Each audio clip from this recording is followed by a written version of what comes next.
그래서 그때는 사실 이렇게 뭐지? 이게 제품에 대한 것도 잘 모르고 뭐 이런 것도 잘 몰랐는데 그때 제 상태는 이상하게 그 뭐지?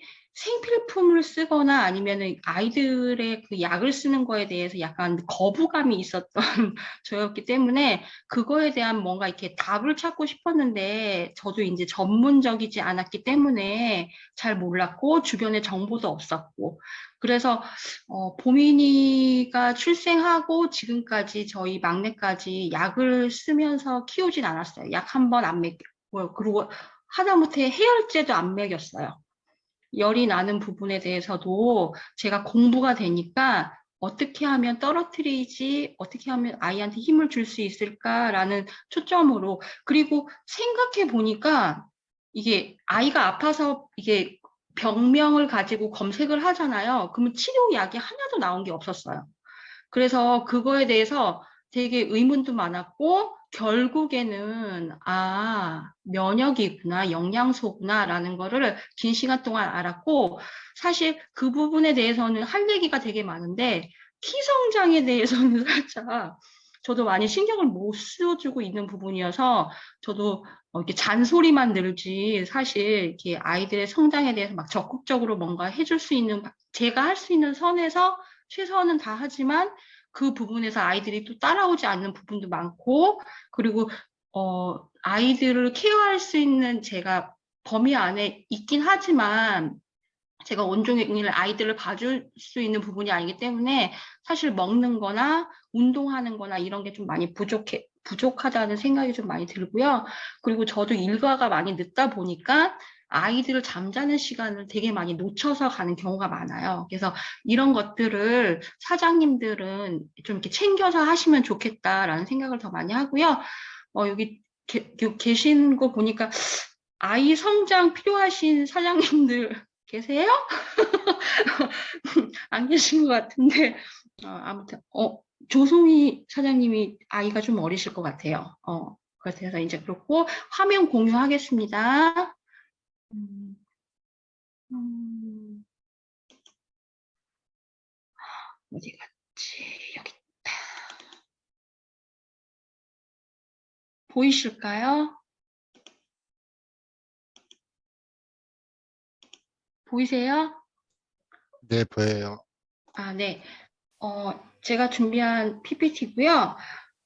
이거는 이제 제가 이제 자료를 보다가 그냥, 이렇게 혹시, 사실, 뭐지? 물론 아이가 크면 좋죠. 이왕 클 시기에 크면 좋지만 꼭 그렇지 않더라도 우린 아이들을 사랑하고 우린 그들의 부모니까. 근데 미국의 한 연구소에서 키가 2.5cm당 연봉이 87만 원의 가치가 있다고 해요. 그리고 연구 결과가 나왔고 또 다른 연구에서는 500대 기업의 CEO의 키를 조사한 결과 미국 남자 평균 키가 175cm보다 무려 7cm가 더 컸대요. 182cm였고 이런 이게 키가 이게 외적인 요소로 되게 많이 적용이 되기 때문에 엄마들도 아이들의 키 성장에 되게 많은 이렇게 신경을 쓰고 그에 따라 또 이렇게 많이 케어를 해주는 것 같고 사실 예전에는 많이 못 컸던 이유가 많이 못 먹어서 못 컸던 것 같아요. 그 당시 환경은 더 좋았을 것 같아요. 왜냐하면 지금은 밤에 불을 꺼도 집 방안이 환하는 경우가 많은데 예전에는 깜깜했잖아요. 온 동네가. 그래서 해가 지면 자는 시간. 이렇게 해서 좀 더 키 클 수 있는 시간들이 많았는데 지금은 사실 너무 많이 생활이 편리해지고 윤택해지다 보니까 이렇게 방해 요소들도 되게 많은 것 같고 아이들이 성장하지 못하는 부분들이 그런 환경적인 요소가 되게 많다는 생각이 들어요. 그래서 이제 건강이 스펙이다, 우리 아이 성장이고요. 제가 이제 준비한 건 첫째 주는 성장 메커니즘, 성장 원리고요. 그 다음에 2주차에는 성장을 위한 영양소에 대해서 공부를 하고요. 그 다음에 3주차에는 성장을 위한 디테일, 뭐 이렇게, 좀 더 이렇게 뭐지, 좀 더 다른 부분의 정보들을 조금 제가 이렇게 이렇게 모아봤어요. 그래서 아이 키우면서 도움이 되시라고 그걸 준비해봤고요. 그리고 성장 메커니즘을 이렇게 하려고 하다 보니까 이제 성장 메커니즘에 대해서 그다음에 성장에 대해서 그리고 성장 호르몬에 대해서 오늘 공부를 할 건데 짧게 준비가 돼서 사장님들 많이 안 힘드실 거예요. 그래서 그렇게 불금이니까 그래서 성장 메커니즘을 보면 아주 간단해요. 이 아이가 풍부한 성장 호르몬이 나와야 되고요. 그 다음에 풍부하고도 균형 잡힌 영양소를 섭취하면 이게 끝이에요. 사실. 성장은, 사장님, 네, 이거 화면을 안 바꾸시는 건가요? 안 아, 넘기시는 거예요? 바꿨는데요? 잘 넘어가고 있는데요. 아, 그래요? 넘어갔어요. 네네. 아, 그래요? 저만 안 넘어갔나 봐요. 네. 인터넷이 불안정하더니 죄송합니다. 괜찮습니다. 그래서 왜 사실 나는 안 성장의 넘어가? 원리는 풍부한 성장 호르몬이 나오면 되고요. 그 다음에 이제 균형 잡힌 영양소를 우리가 챙겨서 아이들한테 제공하면 이 아이는 키도 크고 그 다음에 건강하게 자라는 것 같아요. 그래서 그, 그 별난 치과 의사의 그 성장 클리닉에 보면은 그 의사 선생님이 그 얘기 하세요. 키도 그냥 자연이래요. 그냥 냅두면 크는 거야. 크는 건데 너무 외부적으로 방해 요소들이 많기 때문에 성장하지 못한다고 하거든요. 그래서 보시면 이제 성장에 대해서 보면요. 이제 성장을 우리는 단순하게 그냥 뭐라 해야지? 그냥 이게 아이가 태어나서 청소년기까지를 보지만 태아에서부터 만 2세까지가 가장 많이 성장을 한대요. 뱃속에 있을 때부터. 그리고 그때를 1차 성장기라고 하고요. 그때가 지나면 이제 2차 성장기라고 해서 청소년기까지 해서 이제 크는데 가장 많이 크는 시기는 이제 1차 성장기로 보시면 되고 이때 아이가 그래서 그 엄마들이 아이가 자라는 동안에 병원 다니면서 아이 키 성장 체크 많이 하잖아요. 근데 저는 잘 몰랐는데 그때의 성장을 또 체크해서 영양소를 챙겨주고 아이가 잘 성장할 수 있는 분위기를 만들어주면 훨씬 더 아이가 2차 성장기 때 더 많이 성장을 할 수 있는 그런 베이스가 되는 것 같아요. 그리고 이제 청소년기에 약 10cm 정도가 큰다고 합니다. 근데 그 우리 그러니까 아빠 키랑 엄마 키랑 해서 이게 아이들 키 이렇게 나오잖아요. 그럼 그 키에서 관리를 잘하면 10cm가 더 크는 거고요. 관리를 못하면 10cm 미만으로 이게 작아진다고 해요. 그러니까 그런 것들도 한번 해보시면 좋을 것 같고요. 그래서 이게 성장 곡선이에요. 스케몬의 성장 곡선이라고 해서 이게 연령 대비 성장률을 보는 건데 이거 뭐죠? 맨 처음에 이거 마우스 움직이는 거 보이세요? 화살표? 네. 이게 여기 맨 밑에 여기 빨간 선이 생식기 선이에요. 생식형 발달 곡선입니다. 그래서 이거는 이제 이게 나이 연령 대비 16세 이상이 되면은 발달이 되는 거고요. 그 다음에 여기 파란색 곡선이 신경형 발달 곡선인데, 그 아이들이 태어날 때는 우주와 같은 뇌를 가지고 태어난다고 하잖아요. 그래서 엄마들이 아이 때, 태아 때부터 초기에 많이 이렇게, 책도 읽고, 이게 영화 그 집중 프로그램으로 해서 많이 수업들도 하거든요. 그때 두뇌 발달이 가장 잘 되기 때문에. 그래서 이제 두뇌 발달이 여기 4세에서 8세, 요때 이제 많이 성장이 되고요. 그 다음에 여기 면역은 여기 청소년기에 가장 200%까지 올라가다가 그 다음에 성인이 되면 다시 100%로 떨어져요. 그래서 면역계. 그래서 우리 그 효소에 대해서 얘기도 많이 하잖아요. 그리고 신체 키는 이때 보면은 1차 성장기 4세까지 이렇게 성장을 했다가 여기 또 급성장기 있잖아요. 여기 12세 전후로 해서 이렇게 해서 성장을 합니다. 그런데 이제 이렇게 보시면 성장 곡선을 보면 여기가 빨간색이 급성장기잖아요. 근데 이때 가장 많은 영양소 공급이 되게 많이 필요하대요. 필요한데, 요즘 아이들 보면은 뭐 고등학교 때 많이 큰 아이들도 있고, 그 전에 더 많이 크는 아이들도 있잖아요. 이게 일반, 기준적인, 신체 이게 성장기인데, 이 가운데 이 초록색이요. 근데 이 아이가 요때 8세에서 12세에 급성장하는 아이가 있고, 그 다음에 16세가 넘어서 급성장하는 아이들이 있잖아요. 그래서 아이들마다 신체 특성별로 급성장기가 다르게 찾아온다고 해요.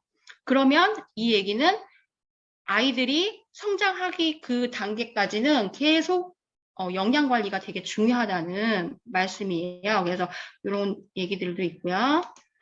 그래서 우리가 이제 성장을 하기 위해서 성장을 이게 영향을 주는 요소들이 있어요. 그래서 이제 23%가 유전적인 요인이고요. 그래서 나머지가 다 이제 기타 요인이기 때문에 사실 우리가 유전보다는 나머지 영양이나 운동이 윤동으로 돼 있네요. 운동과 그다음에 환경, 그다음에 수면, 그다음에 기타가 있는데 이 환경 같은 경우는 그러니까 스트레스, 아이들 스트레스 받는 거, 그 다음에 환경 호르몬, 그 다음에 음식 비만, 이런 걸 통해서 아이들이 이제 성장에 영향을 주고 있고요. 그 다음에 수면이 16%가 되고요. 그 다음에 기타 성조숙증으로 인해서 이제 성호르몬이 많이 분비가 되면 이제 이 아이들이 성장하는데 도 방해가 되고, 그 다음에 면역 기능의 저하도 성장에 방해를 합니다. 면역이 떨어지면. 그래서 이제 성장에 영향을 주는 인자들은 이렇게 있고요. 그리고 성장에 잠시만요. 영향을 미치는 질환들도 있어요. 그러니까 아이가 아프면 성장을 못한다고 하잖아요. 그러니까 성장은 우리가 뭔가 영양소를 섭취하거나 하면은 우리가 가장 먼저 쓰이는 게 생명 유지가 가장 중요하잖아요. 그래서 아프면 거기에 영양이 다 쓰여요. 그리고 나서 남으면 이 아이가 성장하는데 영양소가 쓰이는데 이 소화기 허약증이나 정신계 허약증, 근골격 허약증이나 호흡기 허약증, 비뇨기 허약증 등 이런 것들을 앓고 있는 아이들이 면역이 떨어지는 거잖아요. 그래서 요런 것들을 평소에 만성 질환으로 앓고 있거나 요런 것들이 있으면 이 아이가 성장하는데 또 많은 영향을 미칩니다. 그래서 면역과 성장이 되게 밀접한 관계이고 면역이 올라가면 성장도 올라가고요. 그다음에 면역이 떨어지면 성장도 떨어진다고 보시면 돼요. 그래서 항상 같이 생각을 하시면서 이 아이의 면역을 위해서 어떻게 하면 될까요?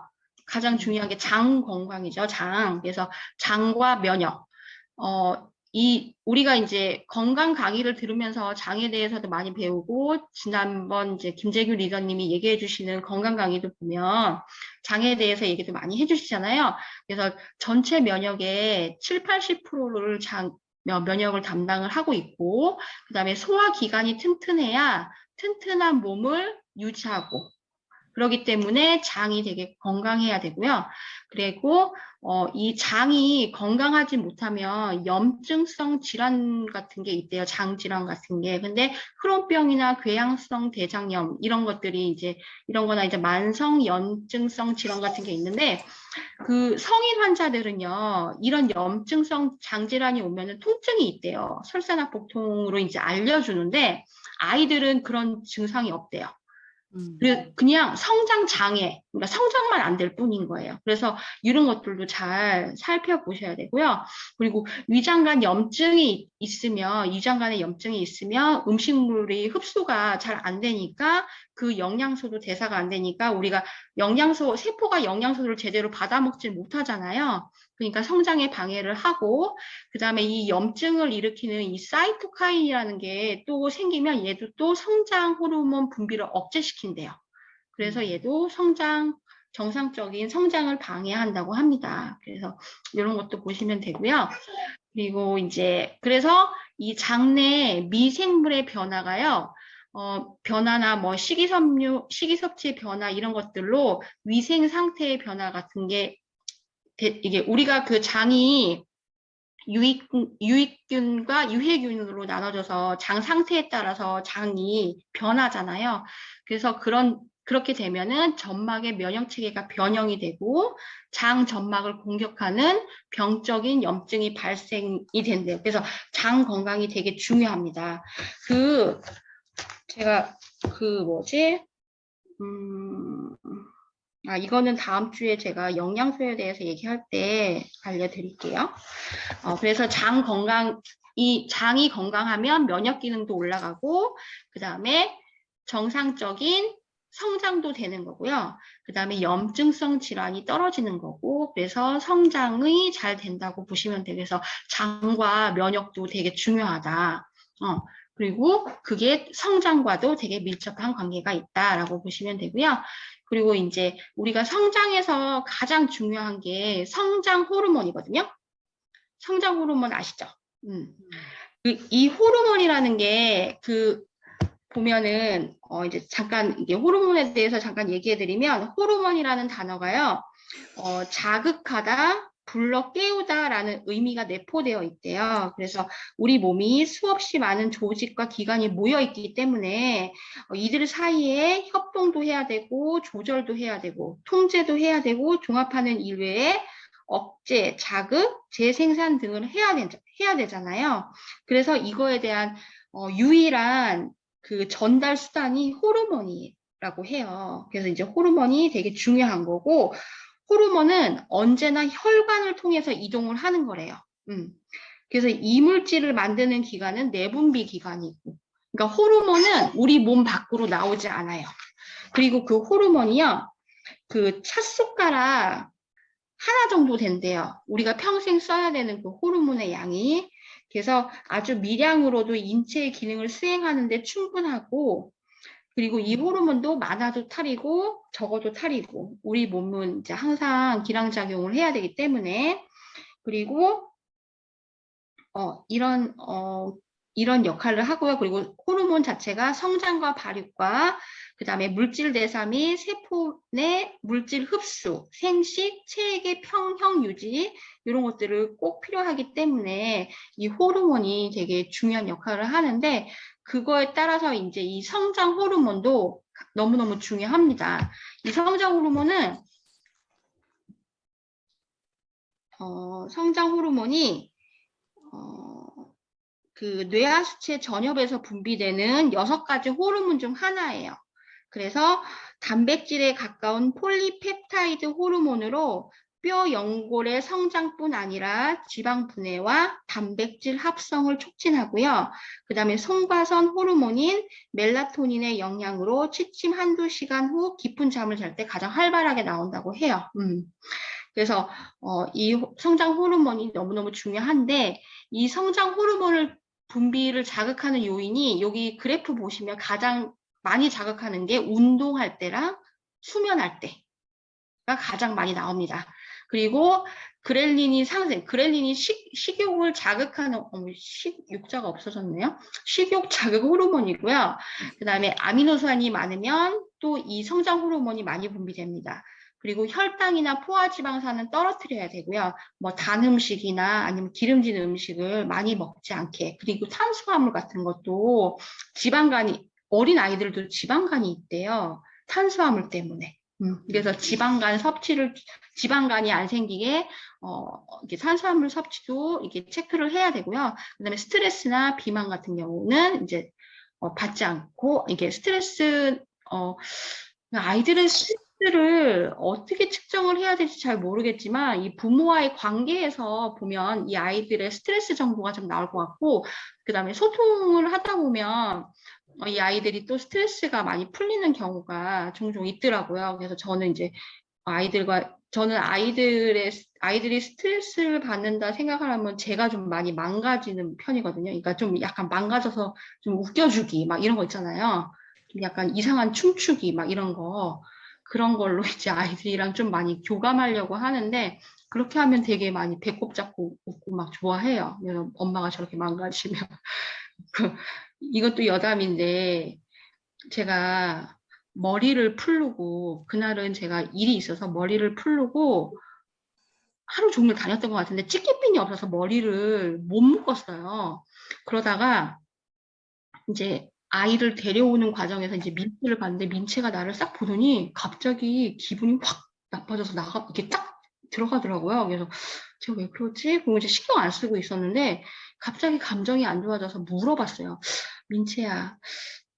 그때 민채가 들어가면서 하니까, 머리가 이상하네? 그리고 이제 들어갔거든요? 그러고 나서 이제 민채한테 물어봤어요. 민채야, 왜 엄마 머리가 좀 마음에 안 들었어? 이상해? 그러니까 민채가 머리를 풀르니까 타장 같잖아. 그러더라고요. 예쁜 게 아니고 맨날 타장 같다, 뭐 같다, 막 이러니까. 그래가지고 좀 많이 그랬는데, 민채가 좀 감정형이어서 이런 것도 되게 기분이 나빠하는 아이래요. 그래서 그런 것들을 좀 또 이제 엄마 이제 다음부터 신경 써서 머리 예쁘게 묶고 다닐게. 그러니까 또 이제 다시 기분이 좋아지더라고요. 그래서 아무튼 그랬고요. 그래서 이제 렙틴 같은 경우는 이제 식욕 억제 호르몬입니다. 그래서 이제 식욕 억제 호르몬이 그 뭐지? 얘도 탄수화물을 많이 먹고 내가 혈당 수치가 높아지고 막 그러다 보면요. 이 렙틴 호르몬이가 되게 많이 나온대요. 그래서 이제 그런 것들도 감안을 해서 성장 호르몬이 잘 나올 수 있게 그 성장 메커니즘이 풍부한 성장 호르몬이었잖아요. 그래서 성장 호르몬이 잘 나올 수 있게 하면 좋을 것 같고요. 그리고 이거는 이제 자료 같은 경우는 제가 아무래도 사장님들 앞에서 좀 객관적이고 좀 정확한 자료를 가져다 드려야 된다는 생각에 그 하승림 박사님 자료 제가 많이 썼거든요. 그래서 그거를 조금 보셔도 돼요. 설명 잘 돼 있으니까. 그래서 성장 호르몬과 수면에 대해서 이렇게 그래프를 보면은 여기 보면은 가장 깊이 잠을 자는 시간. 그러니까 잠을 자고 2시간에서 3시간 요 정도 사이에 가장 많은 성장 호르몬이 나온대요. 그러니까 잠자고 바로 나오는 게 아니고 잠자고 1시간 후 2~3시간 있다가 이게 성장 호르몬이 가장 많이 나온다고 해요. 그리고 운동은요. 여기 보면은 운동은 30분 이상 해주는 게 가장 좋대요. 이게 시간인데 30분 이상 성장 호르몬이 가장 높게 나왔어요. 그래프 보면은.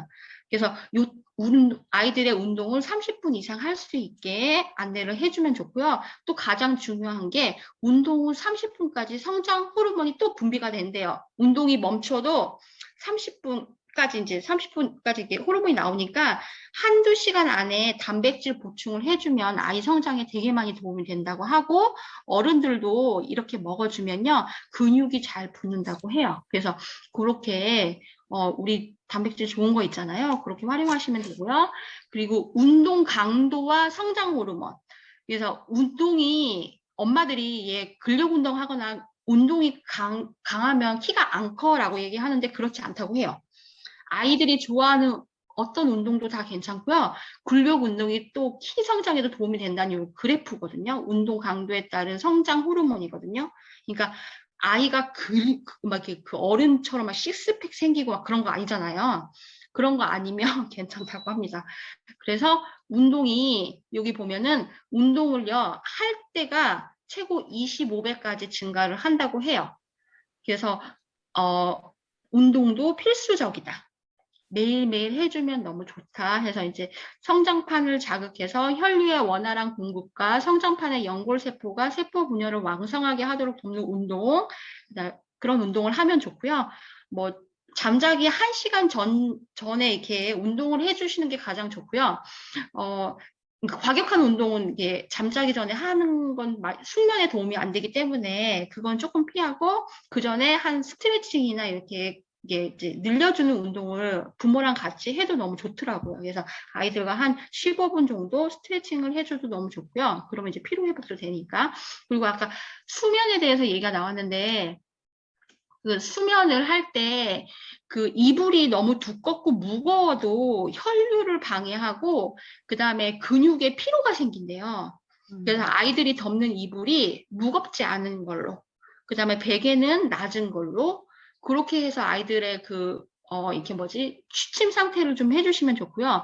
그리고 그 수면을 할 때 그 베개나 이런 것만 바꿔도 되게 숙면에 되게 많이 효과적으로 도움이 된대요. 베개 하나만 바꿔도 되게 숙면할 수 있고, 그렇다고 하고요. 그리고 우리 배웠잖아요. 그 미세먼지, 앰모스피어 우리 강의할 때 새벽 4시가 되면요. 진먼지 진드기들이 다 나와서 배설물들을 다 이렇게 놓고 다시 이렇게 간다고 하잖아요. 그럼 그 배설물을 우리 폐가 다 걸러야 되잖아요.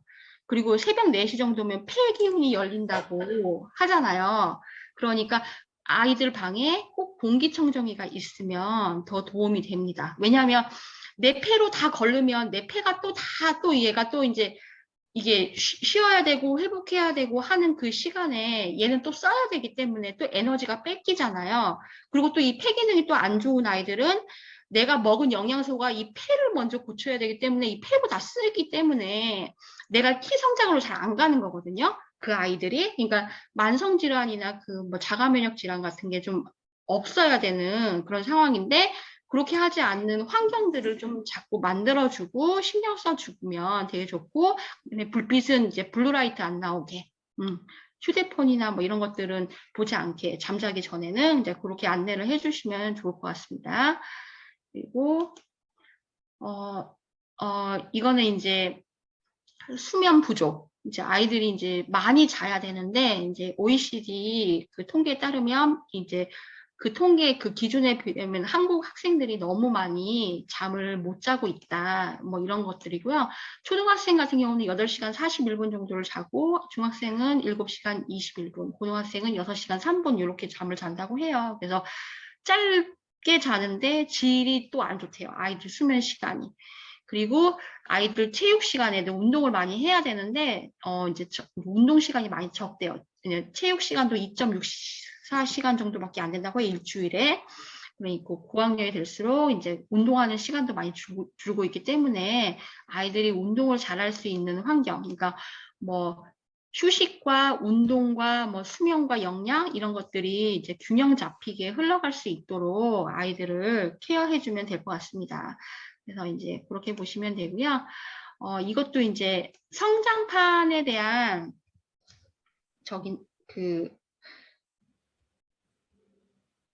이게 이제 뼈예요, 뼈. 뼈 그림이고요. 이 성장 호르몬이 뇌하수체에서 이 성장 호르몬이 나오잖아요.